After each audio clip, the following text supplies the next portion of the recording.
देखो next portion inorganic हो गया, नहीं फिजिकल हो गया आपका। 2-3 चैप्टर था उसमें वो हो गया। एक बायोमोलिक्यूल हो गया आपका। 2 बचा है आपका डीएनए ब्लॉक और कोऑर्डिनेशन। ठीक है, वो उसमें ज्यादा टाइम नहीं लगेगा। कोऑर्डिनेशन से आपके सीधे नॉमेनक्लेचर आते हैं, कॉम्प्लेक्स कंपाउंड के नाम रखने का सीएफटी से क्वेश्चन आएगा। बाकी बचा ऑर्गेनिक। ऑर्गेनिक से आप मान के चलिए अकेले 23-24 नंबर अकेले उठाएगा ये, अकेले 70 का ही पेपर है, 23-24 अकेले उठा लेगा ये जब ऑर्गेनिक। बाकी बचा सब मिला के आएगा, ये ध्यान रखिएगा। ठीक है, अभी क्या है आपके पास ऑर्गेनिक में, क्लास 12th में ऑर्गेनिक में आपके पास 4 चैप्टर है। पहला है आपका हेलो एल्केन एंड हेलोवेरीन, दूसरा है आपका अल्कोहल फिनॉल एंड ईथर, तीसरा है आपका एल्डिहाइड कीटोन एंड कार्बोक्सिलिक, और चौथा है आपका एमीन। अब एक बात दिमाग में रखिए, जितना टाइम आप इस चैप्टर को देंगे, जितना अंडरस्टैंडिंग इस चैप्टर पर आपकी बन जाएगी, बाकी चैप्टर्स में उतना टाइम आपको कम लगेंगे। क्योंकि सारा जो फैक्ट है, सारा जो कह सकते हो डाटा है, वो इसी चैप्टर में सब है। इसको जितना टाइम देके आप पढ़ लीजिए। बाकी चैप्टर्स में फिर टाइम नहीं है। बाकी चैप्टर में वही घिसा पिटा, method of preparation, physical property, chemical property, फिर वही मेथड ऑफ, यही आपको करना ही है, पूरे हर में करना है। दूसरा, इसके लिए डिस्क्लेमर आप पहले से रखिए, बहुत सारे इसमें के रीजन नहीं है। एज इट इज जैसे बताया जाएगा आपको, एज इट इज उसको फॉलो करना है। एक हद तक कोशिश करेंगे कि जहां तक रीजन हमको देना है हम आपको रीजन देंगे। लिख भी लेना, जहां बताएंगे वहां लिख लेना, तो जहां देना होगा वहां हम देंगे। दूसरी एंड मोस्ट इंपॉर्टेंट, ऑर्गेनिक पढ़ने से पहले आपको क्लास 11th की जनरल ऑर्गेनिक केमिस्ट्री आनी चाहिए, जीओसी आपको आनी चाहिए। जैसे जीओसी में आपने इंडक्टिव पढ़ा था, मेसोमेरिक पढ़ा था, रेजोनेंस पढ़ा था, वो सब आप पढ़ के ही आइए, तभी आपको यहाँ समझ में आएगा। क्योंकि 12th में फिर वो 11th में पढ़ा जाएगा, उतना आपको अंडरस्टैंड होना चाहिए। और अगर नहीं क्लियर है कि जीओसी भूल गया हो, नहीं याद हो रहा हो, लेक्चर है, जीओसी का पूरा लेक्चर है, जाके पूरा देखाओ फिर से, ज्यादा ज्यादा 3-4 लेक्चर पड़ेगा। क्वेश्चन भी करवा दिया हूँ, आप 4-5 लेक्चर है, एक दिन बैठिए पूरा खत्म कर दीजिए जीओसी एक साथ, ताकि इसको अंडरस्टैंडिंग में प्रॉब्लम ना हो। ठीक है, चलो तो मेरे को कॉपी चल। अब थोड़ी सी कहानी अगर बैक से स्टार्ट करें, क्लास 10th में आपने पढ़ा था हाइड्रोकार्बन। ठीक है, क्लास 10th में आपने जो स्टार्ट किया था चैप्टर आपका था कार्बन एंड इट्स कंपाउंड, तो उसमें आपने एक टॉपिक पढ़ा था that is called hydrocarbon. Hydrocarbon का मतलब होता है ऐसा कंपाउंड जिसके अंदर सिर्फ हाइड्रोजन प्रेजेंट हो और जिसके अंदर सिर्फ कार्बन प्रेजेंट हो, डेट इज कॉल्ड हाइड्रोकार्बन। अब हाइड्रोकार्बन आपका 2 तरीके का होता है, एक होता है आपका सैचुरेटेड हाइड्रोकार्बन और एक होता है आपका अनसैचुरेटेड हाइड्रोकार्बन। अब अनसैचुरेटेड में फिर आपकी क्लासेस डिवाइड हो जाती हैं। तो अनसैचुरेटेड के अंदर आपका जो पहला क्लास आता है उसको हम बोलते हैं एल्केन, जो कि सिंगल बॉन्ड होता है, जिसका जनरल फॉर्मूला CnH2n+2 होता है। दूसरा, अनसैचुरेटेड के अंदर 2 क्लास आती है, जिसको हम बोलते हैं एल्कीन, जो कि आपका डबल बॉन्ड होता है, जनरल फॉर्मूला CnH2n होता है, और इसका दूसरा क्लास होता है आपका एल्काइन, जो कि आपका ट्रिपल बॉन्ड होता है, और इसका जनरल फॉर्मूला होता है CnH2n-2। ठीक, ये जनरल फॉर्मूला है। बाकी आपको थोड़ा बहुत याद होगा, अगर आपके पास 1 कार्बन हो तो उसके लिए वर्ड रूट मेथ यूज करते हैं, 2 के लिए एथ, 3 के लिए प्रो, 4 के लिए ब्यूट, 5 के लिए पेंट, 6 के लिए हेक्स, 7 के लिए हेप्ट, 8 के लिए ऑप्ट, 9 के लिए नॉन और 10 के लिए डेट। इतना याद रखो, काम हो जाएगा। ठीक, बाकी ये आपके हो गए सिंपली।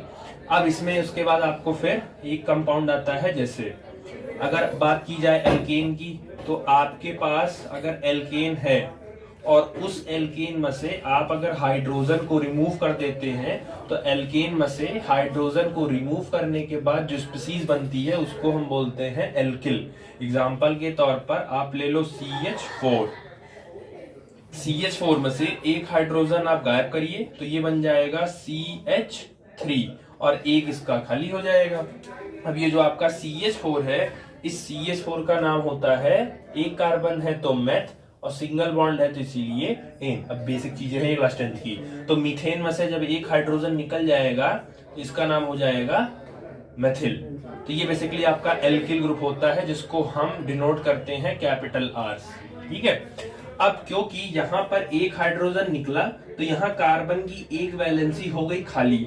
अब इसी खाली वैलेंसी में, अब ध्यान से सुनना, अगर इसी खाली वैलेंसी में आपने हैलोजन जोड़ दिया, जैसे CH3 आपके पास था और कार्बन की एक वैलेंसी खाली थी, तो जो एक वैलेंसी खाली है उसी में आपने जोड़ दिया हैलोजन, तो हैलोजन को डिनोट करते हैं X से।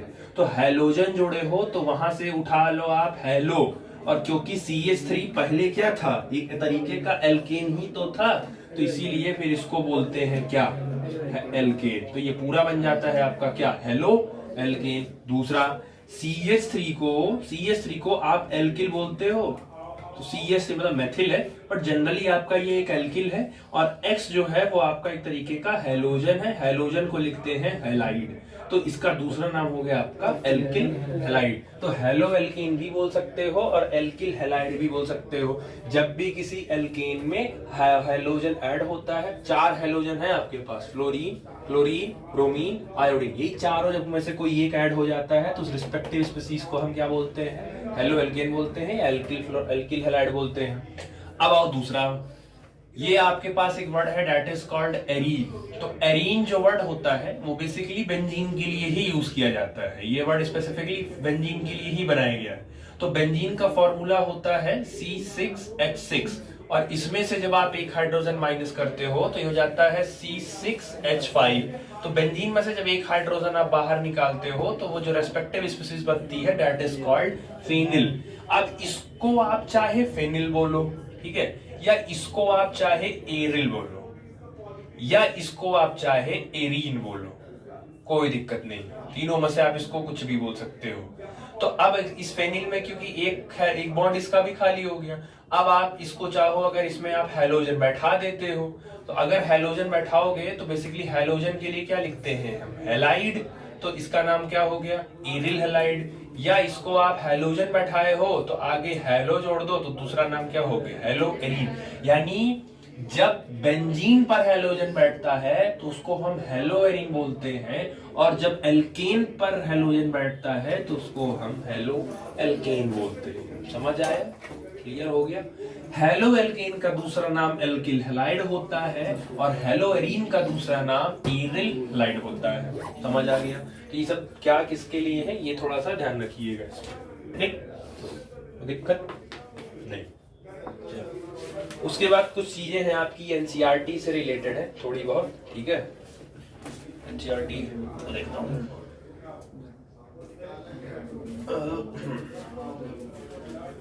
हाँ, कुछ चीजें एनसीईआरटी में है।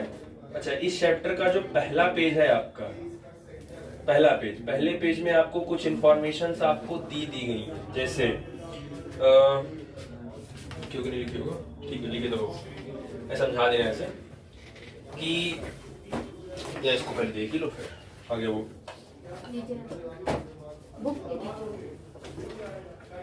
चल, ये तो हो ही गया, ये समझ गए।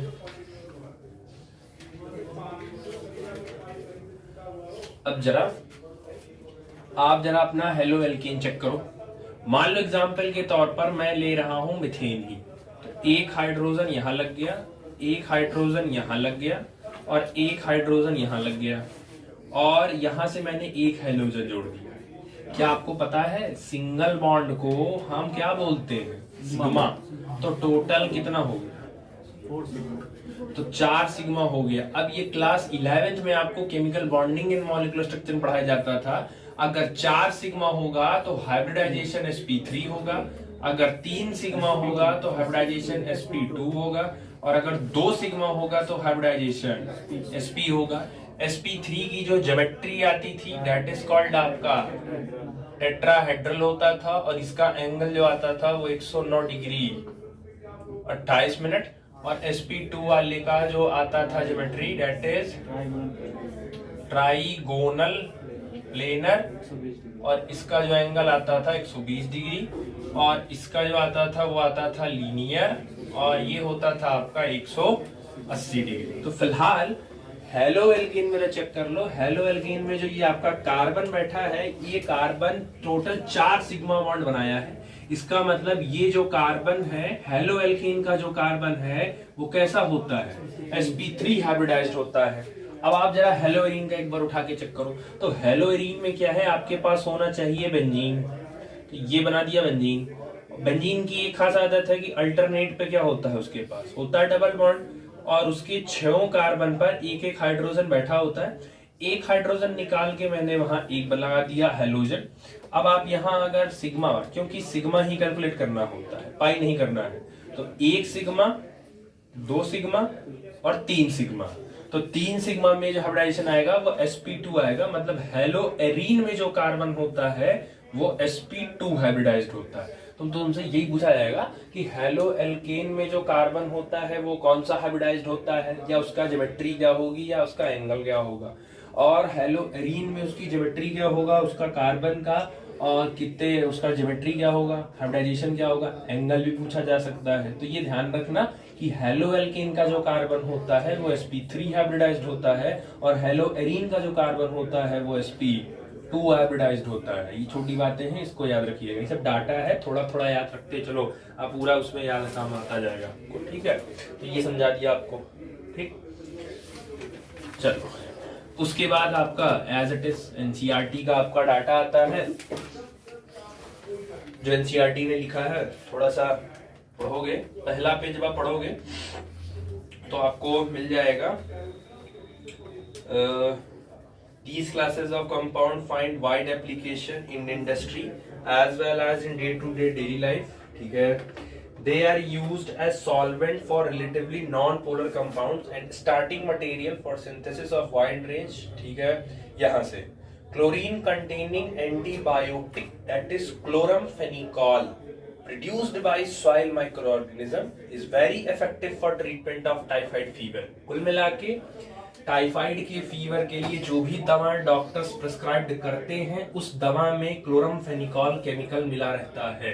तो क्लोराम्फेनिकॉल एक्चुअल आपका कौन सा दवा है, वो एक्चुअल एक तरीके का हेलो एल्केन ही होता है जो टाइफाइड में दी जाती है, कॉन्स्टिट्यूशन है वो, ठीक। Our body produces iodine containing hormone that is thyroxine deficiency of which causes a disease called goiter. एक बड़ा कॉमन कंफ्यूजन ये होता है, नमक नहीं खाएंगे तो घिंगा हो जाएगा। आप प्रैक्टिकली सोचिए, आप दिन भर में कितना नमक खा लेते हैं, चुटकी भर खाते हो, कितना खा लेते हो, उतना जो चुटकी भर खाते हो उतना नमक तुम्हारी बॉडी को सैचुरेट कर दिया, उतना कहीं होता है। तुम्हारे बॉडी के नेक वाले रीजन में ग्लैंड होता है जिसको हम बोलते हैं थायराइड। थायराइड ग्लैंड अपने अंदर से एक हार्मोन सिक्रीट करता है that is called thyroxine hormone, और उस थायरॉक्सिन हार्मोन के अंदर प्रेजेंट होता है आयोडीन। अब उस अगर थायरॉक्सिन हार्मोन का लेवल गिरा तो आयोडीन गिर जाएगा, और आयोडीन गिरा तो बॉडी में आयोडीन की कमी हो जाएगी, और वहां पर फिर आपको क्या होगा, घिंगा या ग्वाइटर का रोग होगा। तो तुम्हारे नमक खाने या ना खाने से कोई बहुत ज्यादा फर्क नहीं पड़ेगा। वही है 10 करोड़ में 1 रुपया गायब हो गया, वही है कि तुम नमक नहीं खाओगे तो बस यही होगा। हाँ, नमक 1-2 दिन नहीं खाओगे तो बीपी डाउन हो जाएगा, चक्कर खा के गिर जाओगे, इतना ही होगा, उससे ज्यादा अब ये कह दो घिंगा हो जाए ऐसा कोई नहीं है वो। Synthetic halogen compounds that is chloroquine is used for treatment of malaria। Chloroquine जो है वो मलेरिया की ट्रीटमेंट में यूज होता है। 12th के ही बायो में आपके पास मलेरिया, जो 12th वाला है आपका चैप्टर बायो में, मलेरिया का पूरा लाइफ साइकिल डिस्क्राइब किया गया होगा, ठीक है। अगर किसी को मलेरिया है तो आप कैसे पहचानोगे कि उसको मलेरिया है, कैसे पता करोगे उसको मलेरिया है? कोई एक्सटर्नल कोई फैक्ट कुछ तो ऐसा होता होगा ना, देख क्या बता लो। हेडेक होगा और 2-3 दिन बाद बुखार आएगा, फिर ठीक रहेगा, फिर 2-3 दिन बाद। तो ये कॉमन है, आप इससे नहीं बता सकते हैं कि उसको मलेरिया हुआ होगा। मलेरिया का अपना एक सिम्टम स्पेसिफिक है, वो बाकी सब में नहीं होता है। कौन सा सिम्टम कॉमन है? वो सर दर्द होना, बॉडी दर्द, बॉडी पेन होना, भूख न लगना, उल्टी होना, पेट दर्द करना, it's a common symptom for all. Malaria का अपना एनसीईआरटी ने डिस्क्राइब किया है उस सिम्टम्स को, कपकपी है। हाँ, मलेरिया का ये एक मेन सिम्टम है। मलेरिया जब आपको होगा तो कपकपी बुखार होगा, मतलब आप उसको हद से ज्यादा कांपोगे। अगर गर्मी में भी अगर आपको मलेरिया हो गया तो इतनी तेज ठंडी लगेगी आपको गर्मी में भी कि आपकी बॉडी बहुत तेज शिवर करेगी, कांपेगी, वो आपके कंट्रोल में रहेगी। एक होता है बुखार होना, बॉडी कांपती नहीं है, बस आपको फील होता है कि बुखार है। मलेरिया होगा तो बॉडी बहुत तेज कांपेगी। रीजन बता सकते हो उसका क्यों? इम्यूनिटी नहीं, उसको भी एनसीईआरटी ने लिखा है, डिस्क्राइब किया एनसीईआरटी ने। मलेरिया में आपका आरबीसी ब्रस्ट कर जाता है, लिखा है एनसीईआरटी। तो ब्रस्ट करने की वजह से ही आपको शिवरिंग फीवर होता है, कब कभी बुखार होता है। ठीक, मलेरिया का होस्ट क्या है, कॉजेटिव एजेंट कौन है? कॉजेटिव एजेंट ऑफ मलेरिया मच्छर है कि प्लाज्मोडियम? मैं पूछ रहा हूँ कॉजेटिव एजेंट कौन है, मच्छर है कि प्लाज्मोडियम?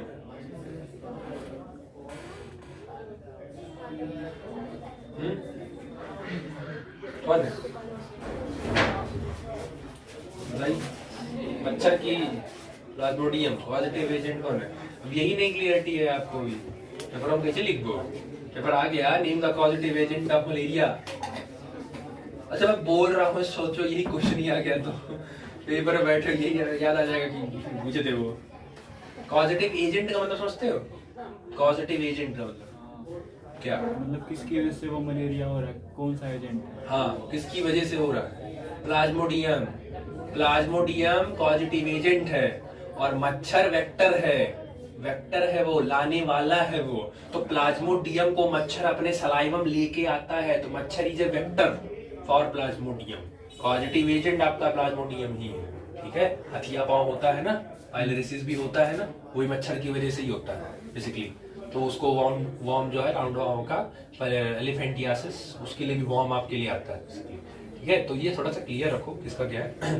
तो जिसको मलेरिया होता है उसको क्लोरोक्वीन दवा दी जाती है, मतलब ऐसी दवा दी जाएगी जिसमें ये केमिकल प्रेजेंट होगा, क्लोरोक्वीन। ठीक, तो याद रखिएगा ये। तीसरा है आपका halothane, is used for an anaesthetic drug in surgery. जो ड्रग जो सर्जरी होती है, बड़ी बड़ी सर्जरीज होती हैं, तो उसमें या तो पूरी बॉडी सुन कर देते हैं या पर्टिकुलर हिस्सा सुन कर देते हैं। जैसे नॉर्मल सर्जरी है, अगर हाथ वाथ की है, नॉर्मल कहीं पेट की थोड़ी बहुत कर रहे हैं, तो वो पर्टिकुलर हिस्सा सुन कर देते हैं। तो वो सुन्न करने के लिए जो ड्रग होता है दैट इज कॉल्ड हेलोथेन। पहले क्या यूज करते थे इसकी जगह? क्लोरोफॉर्म। पूछ लिया अगर इसकी डीमेरिट्स क्या है क्लोरोफॉर्म की, तो आप क्या लिखोगे? साइड इफेक्ट होता था उसका, और वो जल्दी, मतलब उसका असर जल्दी नहीं, ज्यादा देर तक नहीं रहता था। क्लोरोफॉर्म में 2-3 दिक्कत है। पहला, आप ज्यादा सूंघा नहीं सकते, क्योंकि अगर ज्यादा सूंघाओगे तो वो फिर निपट जाएगा, वो चल देगा वो, तो ज्यादा आप सूंघा नहीं सकते। और इन केस आप अगर मान लीजिए लंबा ऑपरेशन, आप बड़ा ऑपरेशन करने जा रहे हैं, तो असर खत्म हो गया, तो फिर वो तो बीच में आँख खोल देगा। अब हार्ट ट्रांसप्लांट कर रहे हो, अब वो आँख ही खोल दिया बीच में, अब उसका आधा हार्ट खोल के बैठे हो, तो वो तो ये भी बड़ी दिक्कत थी। तो है कुछ दिक्कत ये सब होती थी, इसीलिए बाद में क्लोरोफॉर्म को बैन किया गया, नहीं यूज करते हैं लोग। ज्यादातर अब हेलोथेन ही यूज किया जाता है सर्जरी में एनेस्थीसिया के तौर पर। ठीक, certain fully fluorinated compounds are being considered as potential blood stimulant substitute in surgery। कुछ फ्लोरीन के कंपाउंड भी एज अ सर्जरी में यूज किए जाते हैं स्टिमुलेंट की तौर पर, कि इनकेस अगर हेलोथेन या एनेस्थीसिया थोड़ा बहुत कमजोर भी पड़ जाए तो वो होल्ड कर लेगा। ठीक है, और शायद आपको पता होना चाहिए कि एनेस्थीसिया के लिए डॉक्टर अलग आता है, उसके लिए डॉक्टर अलग आता है, क्योंकि एनेस्थीसिया की जो सुई लगती है वो कहाँ लगती है? रीढ़ की हड्डी में। किस जगह लगती है? पीछे। अरे किस, देखो साइंस वाले हो तो पीछे उछे नहीं, एग्जैक्ट बताओ कहाँ लगती है, बीच मुझ में नहीं, नाम बताओ एग्जैक्ट का, साइंस वाले हो, पढ़े हो 11th में, एग्जैक्ट एनेस्थीसिया का सुई कहाँ लगती है? ये वाइवा पूछ सकते, वाइवा पूछेंगे आपसे, प्रैक्टिकल में पूछेंगे। बैकबोन के सारे नाम याद है? बैकबोन की जितनी हड्डी थी, C7, T12, lumbar 5, sacral 1, caudal 1। 7 हड्डी सर्वाइकल में जो सर के अंदर ही रहती थी। ठीक, उसके बाद आपके पास थोरैसिस, 12 हड्डी थोरैसिस, वही तो रिब केज वाली 12 हड्डी बनती है। हाँ, वही तो आगे जाके पीछे 12 यहाँ अटैच करते हो, तो थोरैसिस की 12 हड्डी। उसके बाद लंबर, ये लंबर रीजन में ही लगाया जाता है। एनेस्थीसिया जब भी लगाया जाता है आपका, देखो ये वाला हिस्सा आपका तो सर्वाइकल तो चला गया अंदर, गर्दन की यहाँ से लेके यहाँ तक, जहां तक आपका रिब केज है वहां तक तो आपका थोरेसिस हो गया, और थोरेसिस के बाद वाला हिस्सा आपका लंबर होता है। तो जब भी एनेस्थीसिया सुई लगेगी यहीं लगेगी, ठीक है ना, नीचे ना बीच में, यहीं लगेगी बीच में, लंबर वाले रीजन में लगाया जाता है। अगर सुई लगाने में थोड़ा सा दाएं बाएं हुआ, ऊपर नीचे हुआ, तो या तो वो निपट जाएगा या तो वो सोया ही रह जाएगा, वो पैरालिसिस कर जाएगा, या तो वो कोमा में चला जाएगा। तो ये पूछा जाएगा कि एनेस्थीसिया की सुई रीढ़ की हड्डी बैक बोन में स्पेसिफिकली किस जगह लगाई जाती है, तो लंबर रीजन में लगाई जाती है, याद रखिएगा, ठीक है। और इससे उनको पता होता है कि एग्जैक्ट लंबर रीजन है किधर, तो उनको लगाने में आसानी उनको रहती है और उनको पता भी रहता है, ठीक। तो ये है 2-3 बातें हैं, थोड़ा सा ध्यान रखिएगा, पूछना होगा तो पूछ लेंगे। टाइफाइड के लिए क्लोरामफेनिकॉल, मलेरिया के लिए क्लोरोक्वीन, एनेस्थीसिया के लिए हेलोथेन, और कुछ फ्लोरीन के कंपाउंड्स भी यूज किए जाते हैं, ठीक। चलो, उसके बाद डिपेंड करता है हेलोजन के नंबर पे, उसको क्लासिफाई किया गया है। हेलोजन का एटम आप कितना किस पे लगाते हैं। अगर आप बेसिकली एक हेलोजन यूज करते हैं, ठीक है, C2H5, अगर आप एक हेलोजन यूज करते हैं तो देखो एक के लिए आप बेसिकली वहां यूज करोगे मोनो, और बाकी haloalkane as it is आप यूज कर लो। अगर आपने वहां पर 2 हेलोजन यूज कर लिया, C2H3 और X2, 2 हेलोजन यूज कर लिया, तो इसके लिए डाई हेलो एल्केन। और एज इट इज अगर आपने 3 यूज कर लिया, मान लो C2, कार्बन की वैलेंसी, इसको ओपन कर लो ताकि पता रहे, 1 2 मान लो 3 हेलोजन आपने यूज कर लिया, तो इसके लिए आप यूज करोगे tri haloalkane. Same to same haloarene के लिए बेंजीन पर 1 हेलोजन बैठा होगे तो मोनो हेलोएरीन, 2 बैठा होगे तो डाई हेलोएरीन, और 3 बैठा होगे तो ट्राई हेलोएरीन, ठीक। तो ये याद रखो। उसके बाद आता है आपका कंपाउंड्स कंटेनिंग, मतलब कुल मिला के प्राइमरी सेकेंडरी, वो आपसे उसके बाद प्राइमरी सेकेंडरी आप समझिए कि प्राइमरी सेकेंडरी आप पहचानोगे कैसे, समझो। प्राइमरी सेकेंडरी कोई स्पेसिफिक नहीं होता, इन्हीं के लिए, वो आप किसी के लिए भी, नॉर्मल कार्बन्स के लिए भी आप बता सकते हो। जैसे मान लो आपके पास सिर्फ ये एक नॉर्मल कंपाउंड है, ये एक नॉर्मल कंपाउंड है, बाकी जो कार्बन की वैलेंसी है वो मान के चलो हमारा हाइड्रोजन पूरा कर रहा है, ठीक है। मान लो ये कंपाउंड है आपका, ठीक है। अब आपसे पूछ रहा है कि इसमें प्राइमरी कौन सा, सेकेंडरी, आप पूरा कंपाउंड, अब इस केस में आप पूरा कंपाउंड नहीं बता सकते कि कंपाउंड प्राइमरी के फेवर में जाएगा कि, तो आपको इसमें एक एक कार्बन को बताना पड़ेगा। प्राइमरी का मतलब वो होता है कि ऐसा कार्बन जो सिर्फ एक के साथ रिश्ता बनाया, उसको बोलते हैं प्राइमरी। जो 2 लोगों के साथ रिश्ता एक टाइम पे बना के रखते हैं उनको बोलते हैं सेकेंडरी। जो एक टाइम पे 3 लोगों को साथ लेके चलते हैं उनको बोलते हैं टर्शरी। तो जरा यहां से शुरू करो, ये वाला कार्बन सिर्फ एक कार्बन के साथ रिश्ता बनाया है, तो ये वाला कार्बन कैसा हो गया, प्राइमरी, जिसको हम बोलते हैं 1 डिग्री। ये वाला चेक करो, ये वाला इधर वाले को भी संभाल के किया है, इधर वाले को भी संभाल रहा है और इधर वाले को भी संभाल रहा है, तो ये वाला बेसिकली क्या डिग्री हो गया, 3 डिग्री, टर्शरी। कितने कार्बन लगे हैं ये मैटर नहीं करता, कितने डायरेक्शन में लगे हैं ये मैटर करता है। अगर 100 कार्बन लगे हैं लेकिन उनका डायरेक्शन एक है तो वो 1 डिग्री ही कहलाएगा। अगर एक कार्बन ही लगा है लेकिन वो एक कार्बन 3 अलग अलग डायरेक्शन में लगे, एक कार्बन इधर, एक कार्बन इधर, एक कार्बन सामने, तो वो 3 अलग अलग डायरेक्शन हो गए, तो उसके केस में क्या बोलोगे, 3 डिग्री हो गया, ठीक। इसके लिए आओ जरा, एक कार्बन इधर, ये ऊपर, ये इधर, तो ये वाला कार्बन भी क्या डिग्री हो गया, 3 डिग्री हो गया। ये वाला कार्बन 1 डिग्री हो गया, ये वाला कार्बन 2 डिग्री हो गया, ये वाला कार्बन 1 डिग्री, और ये वाला कार्बन। अब आप पूरा कंपाउंड ध्यान से देखिए, तो आप ये कह सकते हो जो सबसे बाहर वाला कार्बन होता है, क्या उसको टर्मिनल कार्बन बोल सकते हो, मतलब टर्मिनल कार्बन हमेशा 1 डिग्री ही होगा, प्राइमरी ही बनेगा आपके पास, ठीक। ये तो आपने पूरा कंपाउंड लेके बता दिया। अब स्पेसिफिकली आप जरा आइए हेलो एल्केन, क्योंकि चैप्टर आप हेलो एल्केन पढ़ रहे हैं, तो आप कोई भी कंपाउंड नॉर्मली जितना मन कहे आप उतना लीजिए और कहीं एक हेलोजन बैठा दीजिए। अब क्योंकि इस कंपाउंड में सब एक जैसे थे तो डिफरेंशिएट करना मुश्किल था, तो सब एक ही जैसे हैं, तो आप किसी एक के, देखो ये बताओ अगर मैं इस पूरे कंपाउंड को अगर मैं 1 डिग्री बोल दूं, 1 डिग्री बोल दूं, तो ये वाला बुरा नहीं मान जाएगा? ये क्या बात हुई? मैं तो 3 डिग्री हूं, कैसे तुमने उसको फेवर कर दिया? और अगर 3 डिग्री वाले को दे दूं तो 2 डिग्री और 1 डिग्री बुरा मान जाएगा। ये क्या बात हुई? मैं भी तो बैठा हूं, तो वो बुरा मान जाएगा। तो ऐसे केसेस में जब सब कार्बन कार्बन ही होते हैं तो वहां आप पूरे स्पेसिफिक नहीं बता पाओगे कि वो कंपाउंड प्राइमरी है कि सेकेंडरी है कि टर्शरी।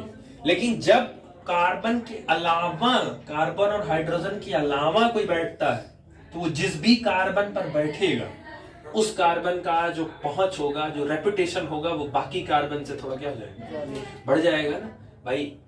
आप नॉर्मली आप खड़े हैं, जैसे इमेजिन कर लीजिए आप नॉर्मली स्कूल में खड़े हैं, ठीक है, और मान लीजिए प्रिंसिपल या कोई आया आपके कंधे पे हाथ रख दिया, तो इन केस होता भी है, अगर गलती से अगर कहीं कोई टीचर किसी बच्चे के ऊपर हाथ रख दिया या फेवर कर दिया, तो फिर बाकियों को हो जाता ना, उसको ज्यादा मान रहे हैं, इसके बाद उसका हाथ है, तो उसका जो भाव है वो बाकियों पे थोड़ा सा ऊपर हो जाता है। सेम वही, क्योंकि सब कार्बन ही है, लेकिन ये जो कार्बन है, ये कार्बन से कौन अटैच है? हैलोजन डायरेक्ट अटैच है, तो इस कार्बन की प्रायोरिटी बढ़ गई।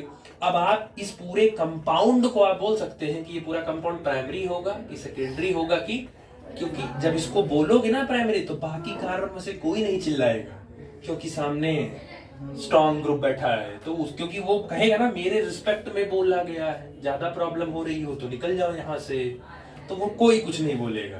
अब अगर हैलोजन जिस कार्बन से बैठा होगा, हैलोजन जिस कार्बन में बैठा होगा, वो कितने डायरेक्शन में अटैच है, उसी को बोलते हैं 1 डिग्री 2 डिग्री। अब ध्यान से देखो, हैलोजन जो है वो इस कार्बन से अटैच है, ये वाला कार्बन कितने और डायरेक्शन में अटैच है? ये वाला एक ही डायरेक्शन में तो अटैच है, तो इसका मतलब ये पूरा जो कंपाउंड है, ये पूरा कंपाउंड कैसा हो गया? 1 डिग्री, या इसको आप नॉर्मली बोल सकते हो प्राइमरी हेलो एल्केन। समझ आया? क्लियर हुआ? ठीक। अब आपको इंडिविजुअली फिर डिफाइन करने की जरूरत नहीं है, वो कार्बन के बेसिस पर हो गया। हाँ, एक बात और, ये कार्बन सबसे अलग है, तो जिस कार्बन से हैलोजन बैठा होता है वो कार्बन होता है अल्फा कार्बन, और उसके बगल वाला कार्बन होता है बीटा कार्बन। ये भी थोड़ा सा ध्यान रखना, काम लगेगा। ठीक, चलो उसके बाद एक और देखो, ये देखो, अब इसमें चेक करो, ये वाला जो कार्बन है जिससे हैलोजन बैठा है, ये हैलोजन जिस कार्बन से डायरेक्ट अटैच है, वो कार्बन 2 डायरेक्शन में अटैच है, ये ऊपर ये इधर 2 डायरेक्शन में है, तो इसीलिए ये जो हेलो एल्केन हो गया, ये हो गया आपका 2 डिग्री, या ये बेसिकली हो गया आपका सेकेंडरी हेलो एल्केन। अब ये जिससे बैठा है, तो जिससे ये बैठा है ये अल्फा कार्बन, और उसके बगल वाला ये भी बीटा है और ये भी बीटा है। समझ आ गया? क्लियर हो? तो किसी भी कंपाउंड में अल्फा कार्बन एक होगा कि एक से ज्यादा होगा? बीटा कार्बन वो हो सकता है, अल्फा एक ही होगा, क्योंकि जो डायरेक्ट अटैच होगा वही अल्फा होगा। भाई मंत्री जी से डायरेक्ट कोई एक अटैच होगा तो वो उनका डायरेक्ट होगा, फिर उनके आदमी से कितने लोग अटैच है वो मैटर करता है। ठीक, तो ये हो गया आपका सेकेंडरी। अब मैं इसी में समझा ले रहा हूं। मान लो हैलोजन ये रहा, अब यहां चेक करो तीसरा। अब हैलोजन जिससे अटैच है, जिस कार्बन से हैलोजन अटैच है, वो कार्बन एक इधर एक 3 डायरेक्शन में अटैच है, तो ये हो गया 3 डिग्री, या इसको आप बेसिकली बोल सकते हो टर्शरी हेलो एल्केन। तो क्लियर रखिएगा। अब आप, मैंने क्यों कहा, टाइम यहां ज्यादा दीजिए। अगला चैप्टर क्या है आपका? अल्कोहल। अल्कोहल का फंक्शनल ग्रुप क्या है, रिप्रेजेंटेशन कैसे करते हो? OH। बस यहाँ X है, वहां क्या हो जाएगा? यहाँ OH हो जाता, यहाँ OH होगा तो ये प्राइमरी अल्कोहल, यहाँ OH हो जाता तो ये सेकेंडरी अल्कोहल, यहाँ OH जाता तो यही टर्शरी अल्कोहल बन जाता है। तो इसीलिए जितना टाइम आप यहाँ दोगे इन सब छोटी छोटी चीजों में ना, उतना टाइम वहां कम लगेगा, वहां चीजें लिखी जा जाएंगी। ठीक है, तो ये सब ध्यान देना। चलो ये हो गया आपका। उसके बाद आता है आपका 3-4 लोग एक साथ आते हैं जिनमें कंफ्यूजन बहुत होती है। पहला एलिलिक हैलाइड, ये बहुत भूलता है, एलिलिक हैलाइड और उनके साथी बेंजाइलिक हैलाइड, बेंजाइलिक हैलाइड। और एक आता है फिर वाइनिलिक हैलाइड और लास्ट आता है आपका एरिल हैलाइड, एरिल हैलाइड। अब तीनों में चारों में पहले डिफरेंस आप क्लियर रखिए। सबसे पहला एलिलिक हैलाइड किसे बोलते हैं, जैसे बना रहा हूं वैसे याद करो। डबल बॉन्ड के कार्बन के बगल वाले कार्बन पर अगर हेलोजन बैठा है तो उसको बोलते हैं एलिलिक हैलाइड। डबल बॉन्ड का कार्बन के बगल वाले कार्बन पर अगर हेलोजन बैठा है तो उसको बोलते हैं एलिलिक हैलाइड। सेम बेंजाइलिक है तो मतलब आपको बेसिकली यहां क्या बनाना पड़ेगा, ये आप बनाए बेंजीन, बेंजीन डबल। अच्छा, ये वाला कार्बन और ये वाला कार्बन डबल बॉन्डेड हो गए। अब डबल बॉन्डेड के कार्बन से जो अटैच हेलोजन होगा अगर, तो वो क्या कहलाएगा, क्योंकि वहां इंटर कब हो गया बेंजीन। तो बेंजीन में अगर ये काम देखते हो तो कहलाएगा बेंजाइलिक हैलाइड। समझ आ गया। अगर डबल बॉन्ड के कार्बन पर ही हेलोजन बैठ गया तो उसको बोलते हैं वाइनिलिक हैलाइड। और इसका तो नाम ही वही है, सीधे सीधे बोले ना, इसका तो नाम ही, चैप्टर ही डिफाइन ही किए हो कि जब बेंजीन पे डायरेक्ट वही बोले ना कि डबल बॉन्ड, तो देखो डबल बॉन्ड ये होगा और ये होगा और इसी पे हेलोजन बैठा दो। यही तो डिफाइन ही की हो चैप्टर का नेम, हेलोवेरिन, या इसी को तो नाम बोल रहे थे एरिल हैलाइड। तो चारों के नाम आप क्लियर रखिएगा। डबल बॉन्ड के बगल वाले कार्बन पर अगर हेलोजन है that is called allylic halide. और डबल बेंजीन अगर वहां पे प्रेजेंट है, बेंजीन के केस में प्रेजेंट है, सेम रूल है, डबल बॉन्ड के बगल वाले कार्बन पर है और बेंजीन है वहां, तो बेंजाइलिक हैलाइड। और अगर डबल बॉन्ड के कार्बन पर ही हेलोजन बैठा है तो वाइनिलिक हैलाइड। और एज इट इज जैसे चैप्टर का नेम डिफाइन की हो, एरिल हैलाइड मतलब बेंजीन पर ही बैठा है, बेंजीन पर बैठा है और बेंजीन के कार्बन से अटैच कार्बन है उस पर बैठा है। फर्क है दोनों में, इन दोनों में फर्क है। इसमें बेंजीन पर ही बैठ गया है और इसे बेंजीन पर नहीं बैठा है, बेंजीन से अटैच कार्बन पर बैठा है। तो ये थोड़ा चारों क्लियर रखिए, ठीक, समझ आया, ठीक। चलो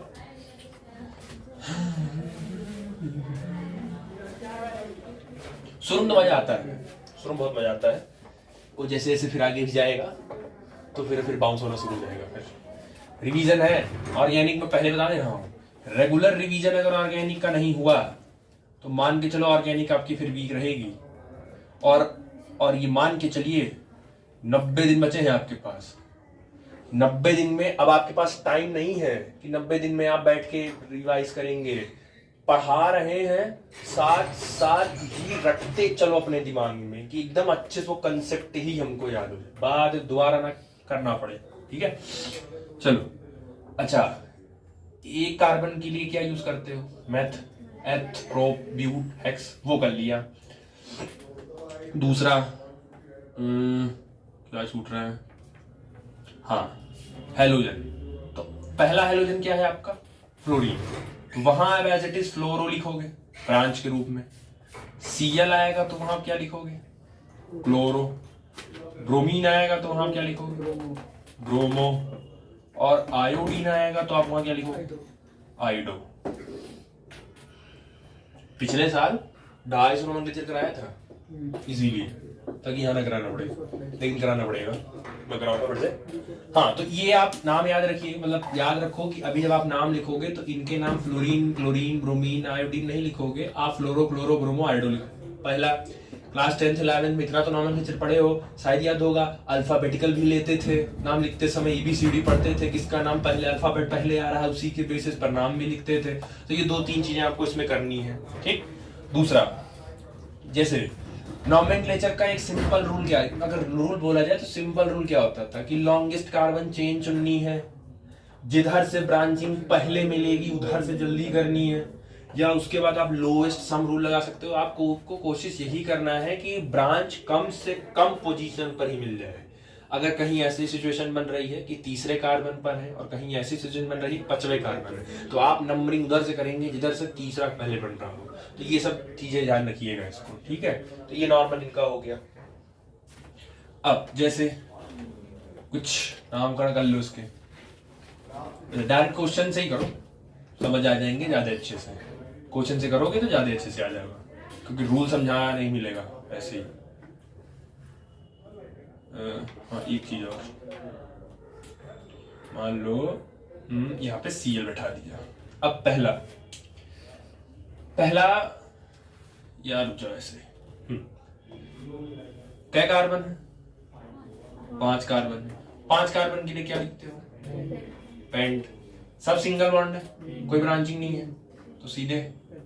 तो या तो आप पेंटेन लिखो या तो आप पेंटेन के आगे एन लगाओ, और इसका नाम बेसिकली क्या हो जाएगा? N pentane. एन लगाने का मतलब है नॉर्मल। नॉर्मल का मतलब है कि ये जो कंपाउंड है इसमें किसी प्रकार की कोई भी ब्रांचिंग नहीं की गई, वो नॉर्मल स्टेट चेन है, ठीक। दूसरा देखो क्या है कि बेसिकली पहले तो आप ये चेक कर लो कि ठीक है नंबरिंग है। अब आप जरा नंबरिंग शुरू करो, इधर से ही करोगे। 1 2 3 4 5। IUPAC तो लिखोगे, IUPAC से पहले कॉमन जरा इसका लिखो। सुन लो रूल, सुन लो इसका। अगर सेकंड कार्बन पर ब्रांचिंग है, अगर सेकंड कार्बन पर ब्रांचिंग होगी तो कॉमन नेम लिखते समय आप वहां ये वर्ड यूज करेंगे आइसो, ठीक। बाकी क्या कार्बन है तो आइसो। ऑक्सीयल के लिए आप बेसिकली क्या लिख सकते हो? क्लोरो। और 5 कार्बन है तो उसके लिए तो पेंटेन। अब क्या है कि जब तुम्हारे पास ये होगा ना आइसोक्लोरोपेंटेन, तुम्हें दिमाग में क्लियर होगा पेंटेन में कितने कार्बन देने? 5। आइसो तुमको ये इंडिकेट कर देगा कि सेकंड कार्बन पर ही बैठाना है। आइसो तभी लगेगा जब बैठाना किस पर होगा? सेकंड पर होगा। सेम।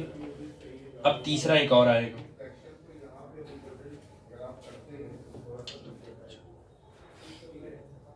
मान लो ये ऐसे है, तो पहले कॉमन नेम लिखते समय अगर नंबरिंग करो 1 2 3 4 5, अगर नंबरिंग करते समय सेकंड कार्बन पर 2 ब्रांचिंग है, अगर सेकंड कार्बन पर 2 ब्रांचिंग है तो उसके लिए हम लिखते हैं नियो। बाकी टोटल क्या कार्बन है? टोटल 5 और 2 7, 7 के लिए हेप्टेन। समझ आया? तो नियो और आइसो कब लगाए, समझ आ गया? जब ब्रांचिंग सेकंड का। अगर किसी ने इसी सेकंड इक्वेशन को किसी ने अगर 1 2 3 4 5 अगर किसी ने यहां पे Cl बैठाया तो आप इसको आइसो नहीं लिख सकते फिर, क्योंकि ये थर्ड कार्बन पर चला गया। आइसो तभी लगेगा जब ब्रांचिंग सेकंड पे होगी, नियो तभी लगेगा जब ब्रांचिंग सेकंड पे ही होगी लेकिन दोनों साइड होगी, तभी आप आइसो और नियो यूज कर सकते हो, क्योंकि ये कॉमन में आता है। समझ आए? बाकी IUPAC लिखना होगा तो IUPAC लिखने के लिए दूसरे कार्बन पर कौन बैठा है? क्लोरो। तो ये हो गया 2 क्लोरो और 5 कार्बन है तो 5 ये हो गया पेंटेन। उसके बाद ये आपका, हाँ अब दूसरे देखो, दूसरे पे 2 लोग बैठे हैं, दोनों की पोजीशन लिखनी पड़ेगी। तो 2, 2। अच्छा सिंगल CH3 ये भी है भाई, H यहां भी H, तो CH3 ये भी, CH3 ये भी। CH3 को क्या बोलते हो? मेथिल। 2 बैठे हैं तो 2, 2 डाई मेथिल और 5 कार्बन है तो पेंट, सिंगल बॉन्ड है तो। समझ आ गया? ठीक। तो बेसिकली कल जब आप आइएगा तो नॉमेनक्लेचर पढ़ के आइएगा। कल एक लेक्चर पूरा नॉमेनक्लेचर चलाएंगे इनका, जितने भी हो गए एक लेक्चर में पूरा नॉमेनक्लेचर करा देंगे। अभी तो स्टार्ट करा दिया आइसो नियो, कल आपको नॉमेनक्लेचर ही करना है ये पूरा जितना भी लेक्चर चलेगा। फिर उसके बाद एक वो आपका मेथड ऑफ प्रिपरेशन, उसमें टाइम लगेगा। फिर उसका फिजिकल और केमिकल।